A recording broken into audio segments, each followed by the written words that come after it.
Sobat Baking, di next video ini saya bakal bahas sedikit tentang martabak manis ya.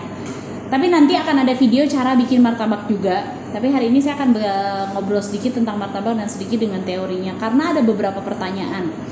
Yang pertama adalah martabak yang dibuat itu harus pakai tepung apa sih? Itu satu. Pertanyaan yang kedua, martabak itu emang harus jualannya malam terus ya? Nggak bisa jualan pagi, siang, sore atau yang intinya nggak malam lah, bisa nggak sih? Saya akan jawab dua pertanyaan itu dulu. Yang pertama adalah martabak itu pakai tepung apa? Nah, balik lagi, kalau ditanya martabak itu pakai tepung apa? Kalau saya bisa bilang, saya baca sedikit dari literasi saya, martabak itu tuh sebenarnya bisa pakai tepung protein tinggi, protein sedang, ataupun protein rendah. Nah, tapi balik lagi, kita pengen karakter martabak itu seperti apa? Ternyata pada saat saya kunjungan ke lapangan ya, waktu itu ke tukang martabak, beberapa tukang martabak, ternyata nggak semua tukang martabak itu mau pakai protein tinggi atau juga nggak semua tukang martabak mau protein rendah. Jadi mereka punya segmen market yang beda-beda. Nah, sehingga 3 produk atau 3 jenis tepung tadi bisa digunakan untuk membuat martabak protein tinggi, sedang, ataupun rendah. Nah, tapi menariknya adalah saya punya salah satu jenis tepung terigu yang dipunyai dari PT Sriboga Flour Mill. Ini ternyata bagus banget buat martabak. Kita nggak ngomongin masalah proteinnya tinggi, sedang, rendah. Yang kita katakan adalah tepung ini dia mempunyai karakter khusus bikin martabaknya jadi empuk dan ngembang sempurna dan lebih cepat mengembangnya ya. Jadi di beberapa customer kami yang memang mau dapat martabaknya itu lembut, empuk, udah dingin juga masih empuk, tepung ini recommended kok. Sangat recommended sama saya bilang ya. Dan yang kedua, boleh nggak sih kita jualan martabak tuh pagi atau siang atau sore? Boleh aja, nggak ada masalah kita jualan martabak pagi, siang ataupun sore. Karena kenapa? Martabak sendiri itu memang salah satu, jadi produk ini itu kalau saya baca sedikit literasinya adalah dia itu turunan dari pancake.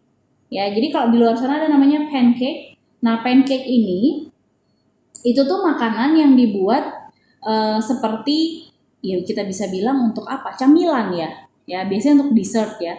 Nah, kalau martabak ini karena dia adalah makanan keturunan ya, deh, makanan keturunan dari zaman dulu ya. Dari literasinya juga banyak banget tuh, dari mana nanti bisa dicari aja. Nah, itu tuh membuat martabak itu paling nikmat dikonsumsi itu di sore atau di malam hari. Tapi bukan tabu loh, kalau kita mau jual martabak pagi, mau jual martabak siang, itu juga boleh aja. Nah, yang jadi menarik adalah martabak itu tidak pernah dibuat adonannya itu, kalau kita ke tukang-tukang martabak tuh, setahu saya sih hampir nggak ada, yang bikin martabak itu setelah diaduk, langsung diproses. Biasanya mereka paling cepat itu harus mendiamkan adonan minimum itu adalah 3 jam. Maksimum berapa? Ada yang 6 jam, ada yang 5 jam. Jadi abis adonan itu dibuat yang terdiri dari tepung terigu, soda kue, telur, gula, dan air, itu kemudian diaduk. Beres dia diaduk, kemudian dia didiamkan dulu. Nah, didiamkan ini cukup panjang karena di dalamnya situ kan si adonan itu kalau kita nggak pakai soda kue, dia efeknya itu jadinya asam sehingga bisa mempercepat proses fermentasi.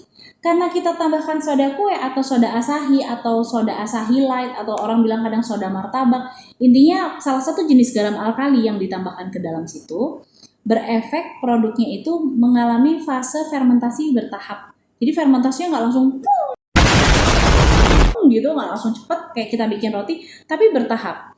Nah, fermentasi ini harus terjadi karena itu membantu salah satu proses pengempukan pembuatan martabak. Jadi kebayang dong kalau kita misalkan jualan martabaknya pagi, walaupun ada ya di beberapa pasar di kota besar, saya pernah ke Depok, saya pernah ke pasar di Bandung, saya pernah ke pasar di Jawa Timur, itu ada tukang martabak yang jualannya itu pagi-pagi hanya untuk dijual ke anak sekolahan. Jadi dia jualan itu jam 2 pagi cuma sampai jam 6 pagi. Setelah itu produknya dia dikasih ke sekolah-sekolah untuk dijual. Nah, itu memang ada tukang-tukang martabak yang seperti itu. Terus empuknya dari mana? Jadi di martabak manis itu sebenarnya kalau kita mau ngembukin tuh gampang, ada 2. Pertama, penggunaan ragi di dalam resep ataupun penggunaan baking powder. Tapi buat para pengusaha martabak biasanya ya mereka nggak mau menambahkan 2 bahan itu karena terlalu cepat nanti proses fermentasi sehingga membuat adonan jadi lebih cepat asam. Memang bonusnya dari adonan yang agak asam tadi saya bilang bukan asam sekali ya, agak asam tadi adalah produknya jauh lebih empuk. Jadi kalau udah nunggu dingin pun akan tetap empuk. Pernah nggak sih kita beli martabak tuh jam 9 malam dan kita bandingkan dengan martabak yang jam 6 sore atau jam 5 sore atau jam 7 malam? Pasti tingkat keempukannya berbeda. Dan bahkan untuk keesokan harinya saat kita hangatkan, itu dia masih oke juga. Nah, jadi yang berpengaruh di dalam situ adalah proses fermentasi yang tanpa kita sadari. Karena ada proses reaksi dan macam-macam di dalam pembuatan martabak tadi. Nah, kemudian garam alkali atau soda kue itu fungsinya di mana sih sebenarnya? Satu, fungsinya sebagai pembentuk serat. Kedua, dia berfungsi sebagai membantu proses kenyal. Karena dengan pH yang baik, dengan pH yang tinggi, saat kita tambahkan soda di dalam adonan martabak itu pH adonannya akan naik. Nah, efek dari pH adonan yang naik itu membuat adonannya jadi lebih kenyal. Di samping memang tepung itu penting ya di situ. Tepung terigu, pemilihan tepung terigu yang bagus itu juga mempengaruhi jumlah cairan yang kita tambahkan. Jadi kalau ditanya saya mau bikin martabak bisa pakai resep mana aja, pakai tepung mana aja, betul. Tapi di dalam tepung-tepung yang kita punya biasanya punya karakter khusus ya. Nah, berikutnya adalah martabak manis. Saya pernah baca di sini martabak manis itu, ternyata di beberapa tempat itu namanya beda-beda. Ada terang bulan, saya sering dengar ini di Jawa Timur namanya terang bulan. Kemudian ada martabak Bandung, ya martabak Bandung atau martabak Tegal atau ya itulah namanya martabak Bandung. Kemudian ada martabak Bangka. Jadi nanti saya akan bedah sedikit beda-bedanya. Kemudian ada tipker. Nah, baru-baru ini dari tahun 2000 ada tuh namanya martabak tipker. Mungkin kita pernah makan salah satu merek crepes di Indonesia yang cukup hits di zamannya itu ada namanya crepes. Ya, tipker itu nggak jauh beda dengan crepes. Bahannya pun sama persis crepes dengan martabak tipker atau tipis kering. Nah, saya akan jelaskan satu. Kalau terang bulan itu biasanya yang kita tahu martabaknya itu dia punya pinggiran martabak itu dia nggak terlalu tinggi, jadi agak pendek ya, dan biasanya terlihatnya bulat seperti terang bulan di malam hari karena biasanya kuning cerah warnanya. Itu menariknya gitu. Kemudian martabak Bandung biasanya kalau saya tahu martabak Bandung itu teksturnya empuk, kemudian tingkat kenyalannya tidak terlalu kenyal sekali sehingga saat digigit mudah digigit dan biasanya agak tebal-tebal. Nah, yang menariknya adalah martabak Bangka. Ini juga saya suka banget ya martabak Bangka itu karena satu dia kenyal, toppingnya tuh banyak banget, kemudian si tekstur adonannya itu kenyal, seratnya juga panjang, halus-halus, dan itu oke banget. Jadi itu tergantung Anda seleranya yang mana ya. Jadi dari ketiga, satu lagi tipker. Kalau tipker yang tadi saya cerita seperti crepes, itu dia memang benar-benar kering, jadi kalau kita makan ada crunchiness-nya, ya itu balik lagi dengan selera Anda. Nah, terus kemudian dengan martabak. Saya akan beda dikit di sini tepung terigu. Sebenarnya fungsinya apa sih di martabak itu harus pakai tepung terigu? Saya jelaskan ya, membentuk jaringan dan struktur kulit martabak karena di dalam tepung terigu terdapat gluten. Jadi kalau kita bikin martabak nggak pakai tepung terigu bisa nggak? Saya rasa nggak bisa deh. Karena gluten itu cuma dihasilkan oleh tepung terigu. Jadi apapun bentuk martabaknya kita pasti pakai tepung terigu. Kecuali mungkin suatu saat nanti bakal ditemukan cara membuat martabak dengan tepung lain. Saya kurang tahu. Tapi sepengalaman saya belajar sampai detik ini, saya selalu bikin martabak manis ya, itu dengan tepung terigu. Ini yang saya bahas semuanya masih martabak manis ya, saya tidak akan membahas martabak telur karena itu totally berbeda. Ya, kemudian tinggi rendahnya jumlah protein dalam tepung terigu akan menentukan kualitas martabak yang kita hasilkan. Jadi idealnya itu martabak itu ya kalau saya bisa bilang namanya protein di antara 10 sampai 11,5 lah. Kalau kita ngomongin tepung pada umumnya ya. Tapi kalau kita sudah tahu tepung-tepung khusus yang memang difungsikan untuk nambah kelembutan, untuk nambah volume dan segala macam, ya sebaiknya pakai tepung itu aja. Nah, kemudian di dalam martabak sendiri biasanya itu ada namanya garam. Nah, di situ garam ada dua tipe, ada garam alkali, ada garam dapur rumahan. Jadi yang kita gunakan keduanya. Berapa banyak sih penggunaannya? Nah, kalau resep tuh nanti bisa tanya di IG-nya Tanya Vidya. Tinggal tanya aja resepnya bikin martabak, dan saya juga sudah posting di situ resepnya ya. Sudah jelas, ada cara buatnya, beberapa tips and triknya juga. Nah, kemudian yang paling menarik di sini adalah yang seringkali orang ngerasa kalau bikin martabak itu suka gak berhasil. Itu dari apa sih? Soda kue.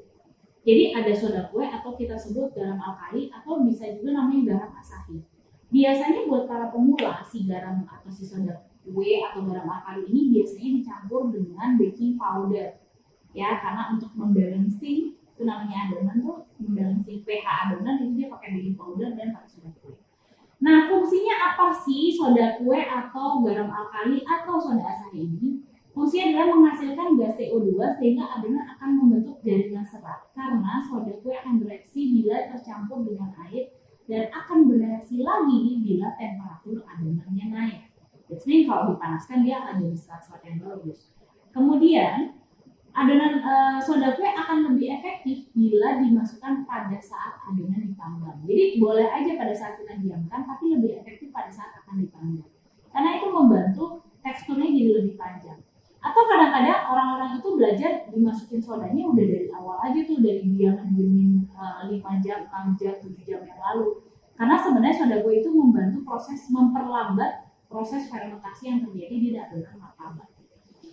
Terus gimana dong Fit? Sebenarnya saya pengen bikin martabak tuh yang gampang-gampang aja sih. Sebenarnya kalau emang gampang-gampang aja bikin martabak ya udah pakai soda kue, pakai baking powder atau pakai fermentan atau pakai sak instan atau pakai apapun jenis merek ragi yang kita biasa pakai buat roti itu boleh dipakai juga. Tapi ingat ya, nggak bisa disimpan lama. Jadi kalau kita bikin produk yang sudah ada raginya di dalam resep, itu bisa jadi ya cuman produknya akan oke dalam 1-3 jam. Setelah dari itu produknya akan terlalu asam, bahkan terlalu berserat atau bahkan terlalu bergelembung sehingga kayaknya nggak nyaman gitu untuk dikonsumsi. Kadang juga ke perut merasa kok kayak agak-agak asam apa ya. Nah, itu sebenarnya efeknya karena penggunaan ragi di dalam resep. Sehingga banyak sekali tukang martabak di luar sana yang nggak mau tuh menambahkan bahan tambahan pangan kayak ragi tadi karena nggak pengen si produknya cepat rusak. Nah, jadi gimana dong? Jadi mereka melakukan proses fermentasi itu secara alamiah, ya, secara alamiah. Makanya mereka tukang martabak pasti bikinnya itu di jam 11 pagi, kadang jam 2 siang, kadang mereka bikin di jam 3, paling telat tuh jam 3, karena untuk jualan jam 5 sampai jam 12 malam, sehingga proses fermentasi tidak cepat. Dan kemudian di video saya, salah satu video martabak saya ada yang komen martabak itu kayaknya bakal kayak kanebo deh teksturnya gitu ya, terus kering banget gitu kan, terus teksturnya tuh kalau mungkin biasanya kalau dilempar kucing, kucingnya pingsan gitu kan, bisa jadi kayak gitu ya. Nah, hal-hal yang kayak gitu tuh saya akan beda sedikit ya. Jadi jangan ngejudge sesuatu ya kalau memang belum dicoba resepnya. Makanya martabak itu karena ada 2 tipe guys martabak tuh. Jadi yang tadi tipe yang A dengan yang B saja.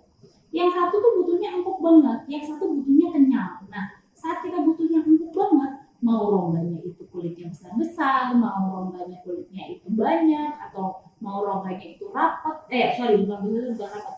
Rongganya itu apa ya saya bilang ya, cukup inilah, cukup besar-besar, digigit empuk ya, itu memang dia pakai jenis martabaknya yang saya kalau nggak salah ada namanya baksiu gitu, martabak yang memang ada penggunaan ragi di dalamnya, ataukah ada penggunaan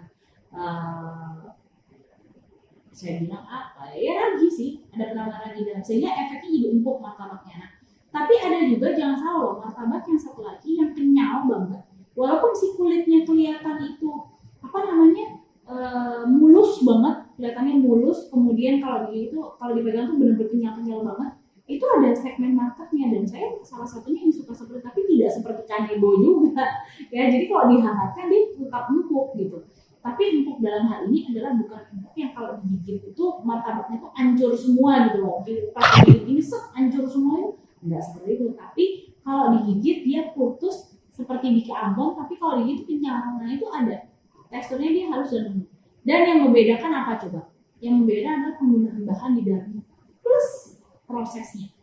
Jadi jangan salah, proses martabak itu ada yang didiamkan panjang, ada yang didiamkan pendek. Dan kemudian lagi si martabak itu sendiri, kalau kita sebut martabak Bangka, itu rata-rata martabaknya kenyal, tapi juga empuk gitu. Nah, cuman ada yang satu lagi yang kenyal dan empuk ini, dan kalau kita makan juga nggak akan melawan kayak kanebo. So, ya, coba dulu resepnya, coba pahami kalian itu lebih suka martabak itu yang karakter seperti apa. Nanti komen ya di kolom komen.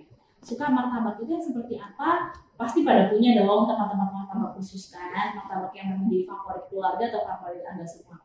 Tapi yang pasti martabak Bangka, martabak Bandung, martabak Lebak Siu, martabak terang bulan, itu semuanya beda-beda tergantung dia pernah belajar di mana dan kesukaannya juga beda-beda. Intinya adalah martabak di sini boleh Anda buat sesuai selera Anda. Ya. Jadi, martabak yang Anda buat sesuai selera Anda itu ada yang kenyal, ada yang empuk, dan rata-rata harusnya diterima market sih dengan baik. Ya. Kalau Anda mau tahu resep-resep lebih lanjut, mau tahu cara metodenya, nggak usah sungkan, nggak usah malu, cukup DM aja, bisa DM di Instagram saya atau DM komen di sini ya.